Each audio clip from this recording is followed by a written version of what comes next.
Trading in your vehicle, if this applies to you, of course. Don't spend money on fixing minor repairs, like dents on paintless bumpers, small dents and scratches that aren't down to the bare metal, or tiny rips and tears in the seat fabric.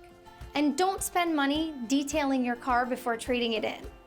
This is all important, especially if you know the vehicle is going to auction. Why? You won't get back the money you put into it.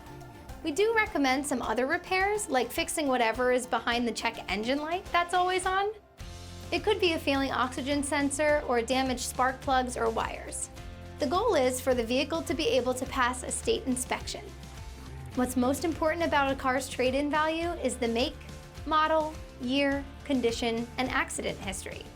It's a pre-owned car, which means we expect that it will need minor repairs and a good cleaning. So don't waste your money on the minor stuff. And before you leave, just know that here at Merchants Auto, we take the guesswork, stress, and hassle out of buying a pre-owned vehicle. We don't sell on commission. Yes, you heard that correctly.